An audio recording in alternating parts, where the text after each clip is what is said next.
When you hear the word Daytona, you might think about the beautiful city and beaches in Florida, or possibly the excitement of racing in the Daytona 500.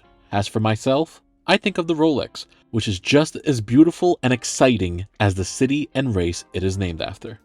My name is Kevin Ganitz, and today I'm going to give you guys my full review of this amazing cosmograph by Rolex.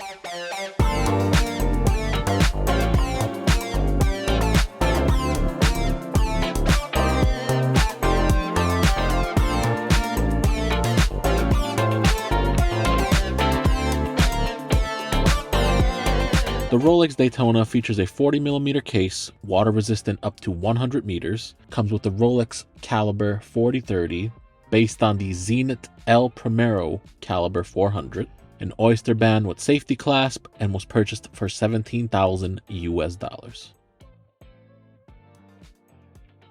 The Daytona was specifically created with speed in mind. Its bezel, in conjunction with its larger second hand, is used to time how many miles per hour you or your target are going. You would time the exact speed by starting the timer and driving a consistent speed for 1 mile.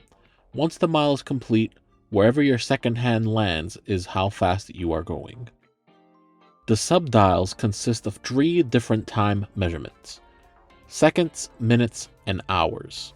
The seconds timer actually takes the place of the seconds hand in this wristwatch, so even when you're not timing anything, it'll always be moving.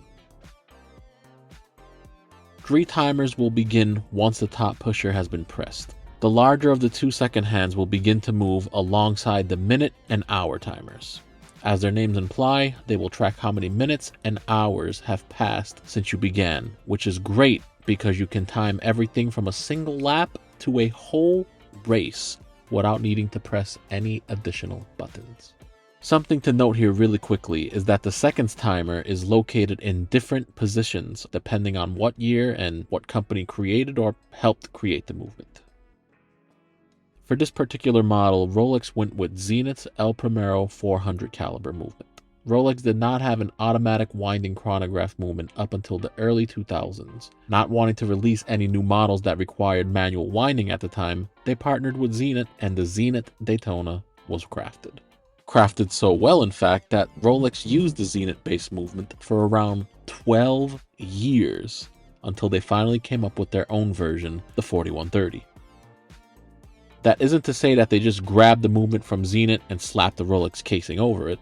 No, the Zenith movement was very heavily modified. According to my research online, over 200 modifications were made to Zenith's movement to accommodate Rolex's style and specifications.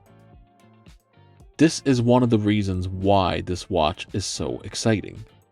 Rolex watches to some is a piece of jewelry, to others it is an investment.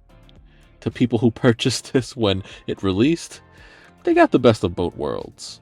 The Daytona is already one of the most popular wristwatches in circulation today, but the Zenith Daytona is one of the more sought out after models. Let's be real here for a minute. The Paul Newman Daytona is out of reach for most watch collectors, and it's really only available for the super wealthy, or if you have the possibility of getting one passed down to you, the super fortunate.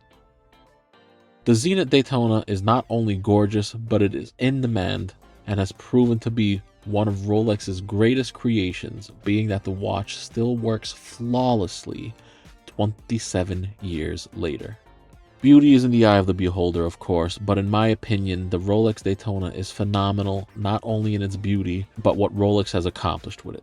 The Daytona will go down in history as one of the greatest analog wristwatches ever created. Now add the rarity of having a movement and complication made by another company, and you have a recipe for a crash course that blends craftsmanship and collaboration for collectors and watch enthusiasts to talk about for generations to come. Unfortunately, I do not own this watch. I borrowed it so I can make this YouTube video. Thanks to the person that lended it to me, and thank you for watching. I hope you guys enjoyed this video. I'll see you guys in the next one. Stay safe out there, and God bless.